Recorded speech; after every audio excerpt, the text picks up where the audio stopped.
कि आरक्षण नीति को लेकर ही सीएम उमर और सांसद आगा रोहिल्ला के बीच टकराव शुरू हुआ था।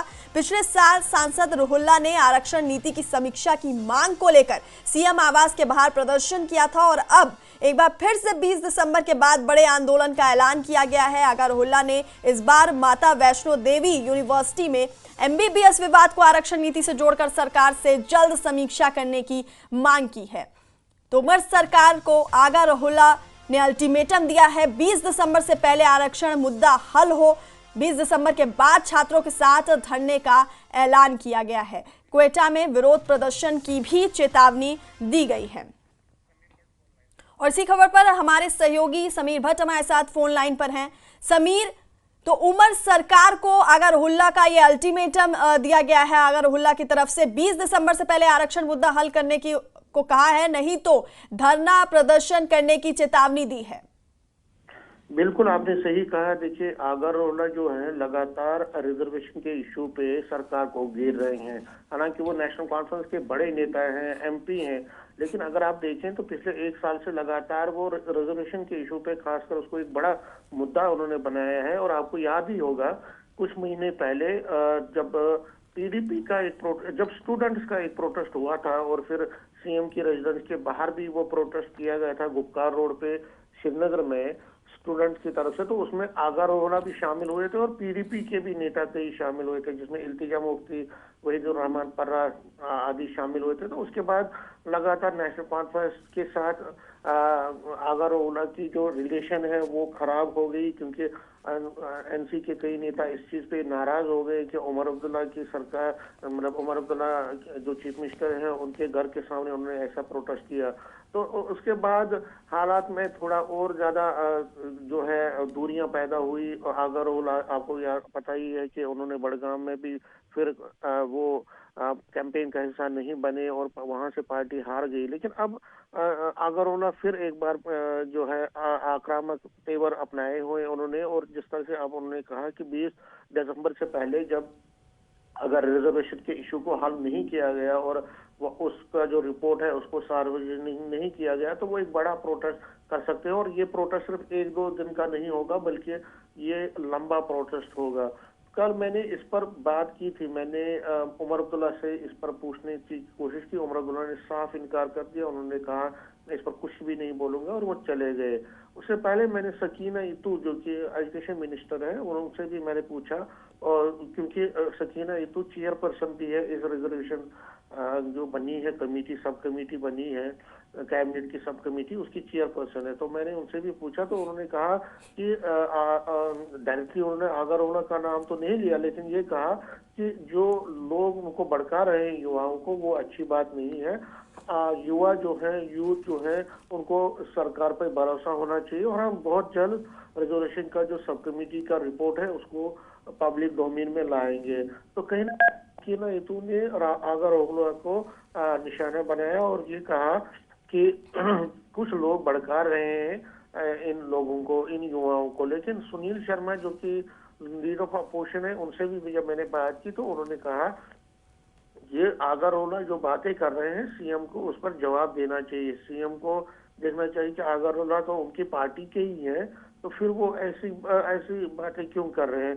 तो कहीं ना कहीं इस पर राजनीति बहुत हो रही है। और जिस तरह से रोहिल्ला ने जो सख्त तेवर अपनाए हुए हैं वैष्णवी, वो नेशनल कॉन्फ्रेंस के नेताओं को बहुत चुभ रहा है। क्योंकि अगर ये तेवर अपोजिशन पार्टीज का कोई नेता उठाता या कोई ऐसा अपनाता तो कोई बात नहीं थी, लेकिन आगा रोहिल्ला पार्टी के बड़े नेता हैं, एमपी हैं और बड़े सीनियर नेता रहे, फॉर्मर मिनिस्टर रहे हैं उमर लेड गवर्नमेंट में 2009 से 14 तक। तो उनकी तरफ से ये कहा जाता है कि हम रिजर्वेशन पे प्रोटेस्ट कर सकते हैं, मैं उसका हिस्सा बनूंगा, तो कहीं ना कहीं ये उमर अब्दुल्ला सरकार को और उमर अब्दुल्ला के लिए बहुत ही एक तरह से मुसीबत का कारण बन रहा है। और अगर कल वो प्रोटेस्ट पे हिस्सा लेंगे तो कहीं ना कहीं नेशनल कॉन्फ्रेंस की फजीयत होगी, नेशनल कॉन्फ्रेंस को उसका नुकसान उठाना पड़ सकता है। इसलिए उमर अब्दुल्ला से मैंने कोशिश की कल बात करने की, इस पर आगा रोहिल्ला का सवाल पूछा था, लेकिन वो वहां से निकल गए। उन्होंने कहा कि मैं इस पर कोई भी बात नहीं करूंगा।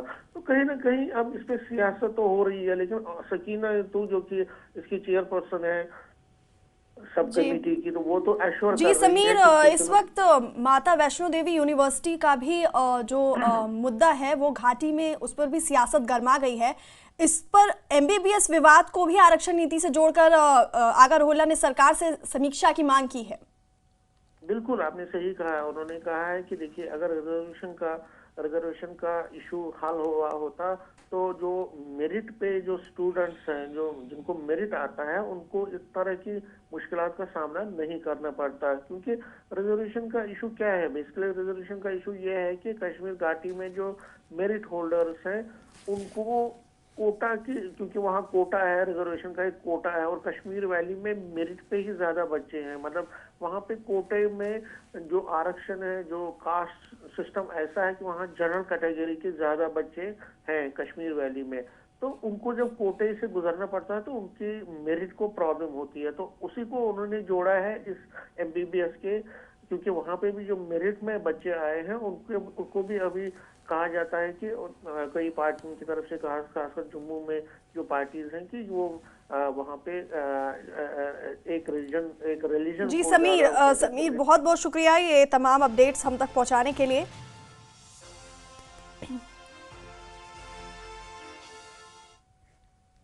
माता वैष्णो देवी मेडिकल कॉलेज में एमबीबीएस एडमिशन को लेकर हिंदू छात्रों की उपेक्षा के आरोपों पर अब बड़ा विवाद खड़ा हो गया है। सीएम ने आरोपों को खारिज किया है।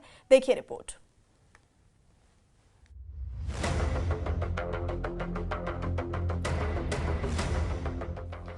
जम्मू कश्मीर के Shri Mata Vaishno Devi institute of medical excellence में एमबीबीएस की नई प्रवेश सूची जारी हुई। 50 सीटों में से 42 मुस्लिम और 8 हिंदू छात्रों का चयन किया गया।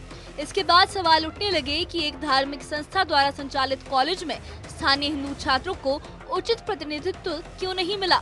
हिंदू संगठनों का कहना है कि श्राइन बोर्ड की आय और सहायता मुख्य रूप से हिंदू श्रद्धालुओं के दान से आती है, इसलिए छात्रों को समान अवसर मिलना चाहिए। इस मुद्दे को लेकर श्री माता वैष्णो देवी संघर्ष समिति ने आंदोलन का ऐलान कर दिया है। समिति के संयोजक सुखबीर सिंह मनकोटिया का कहना है कि हिंदू दान से चलने वाले संस्थान में हिंदू छात्रों को प्राथमिकता मिलनी चाहिए और अगर ऐसा नहीं होता तो बड़ा जन आंदोलन किया जाएगा। उन्होंने सीएम उमर अब्दुल्ला को चेतावनी देते हुए कहा, धर्म स्थलों के दान से संचालित संस्थानों में हस्तक्षेप बंद करें, वरना हम ये मुद्दा राष्ट्रपति तक ले जाएंगे। देखिए, ये पहले सीधी बात है कि ये श्राइन बोर्ड द्वारा चलाया गया मेडिकल कॉलेज है। श्राइन बोर्ड का अपना तरीका है। आपको भी ये पता है कि श्राइन बोर्ड के पास में पैसा कहाँ से आता है, वो सनातन धर्म के मानने वाले लोगों की कंट्रीब्यूशन से आता है। तो हम यही चाहते हैं कि हमारी आस्था का ध्यान रखा जाए, बाकी हमारा किसी के खिलाफ कोई विरोध नहीं है, कोई वो नहीं है। देखिए, ये हमारा आंदोलन फेजेज में चलेगा, जैसे कि मैंने, और उसमें फेज में सबसे पहली बात है एक पटिशन साइन की जाएगी जो कि अलग अलग संगठन भी साइन करेंगे और जो जम्मू कश्मीर के प्रबुद्ध नागरिक हैं वो भी साइन करेंगे। ये हमारे माननीय राष्ट्रपति जी को और हमारे माननीय जो एलजी साहब हैं ये और हमारे हेल्थ मिनिस्टर हैं, इनके पास जाएगी। उधमपुर के डिप्टी कमिश्नर दफ्तर के बाहर बड़ी संख्या में प्रदर्शनकारी एकत्र हुए और श्री माता वैष्णो देवी मेडिकल कॉलेज में सीट आवंटन को लेकर कड़ा विरोध जताया। श्री माता वैष्णो देवी संघर्ष समिति के संयोजक पंकज ने कहा कि चूंकि ये संस्थान हिंदू श्रद्धालुओं के दान से संचालित है, इसलिए एडमिशन में हिंदू छात्रों को प्राथमिकता मिलनी चाहिए। उन्होंने मौजूदा लिस्ट तुरंत रद्द करके नई लिस्ट जारी करने की मांग की। हम चाहते हैं कि भाई हमारा जितने भी श्राइन बोर्ड का जितना भी पैसा आ रहा है वो हमारे हिंदू संगठन, हिंदू लोगों के, सनातनी लोगों की दान दक्षिणा की वजह से वहाँ पे आ रहा है। ये पैसा हमारे सनातन लोगों के लिए ही इस्तेमाल हो, सनातन बच्चों के लिए ही इस्तेमाल हो। ये सीटें जो हैं हमारे सनातन बच्चों के लिए ही रखी जाएँ। हमारी रणनीति, जब तक हमारी ये जो डिमांड है, जायज़ डिमांड है, वो पूरी नहीं होती, हम स्टेप बाय स्टेप अपना प्रदर्शन जो है वो उग्र करेंगे और जैसे जैसे हमें हमारी समिति की, संघर्ष समिति की तरफ से निर्देश आएंगे उनका हम पालन करेंगे। वहीं मुख्यमंत्री उमर अब्दुल्ला ने आरोपों को पूरी तरह से खारिज कर दिया है। उनका कहना है कि एडमिशन सिर्फ मेरिट लिस्ट के आधार पर किए गए हैं और इसमें धर्म का कोई सवाल ही नहीं उठता। सिर्फ नीट पे जो है और एंट्रेंस टेस्ट के बुनियाद पे जो है एडमिशन की जाती हैं, मजहब देख के एडमिशन नहीं होता। अब अगर आप चाहते हो कि इसमें मुसलमान ना पढ़ें, ठीक है ना, अब नहीं पढ़ेंगे हम, आप करिए इसको माइनॉरिटी इंस्टीट्यूट जो है इसको डिक्लेयर करिए। इसमें जो एक सिख सरदार कम्युनिटी का एक बच्चा है शायद, और बाकी जो मुस्लिम स्टूडेंट्स हैं वो हट जाएंगे, इससे कहीं और एडमिशन हासिल करेंगे।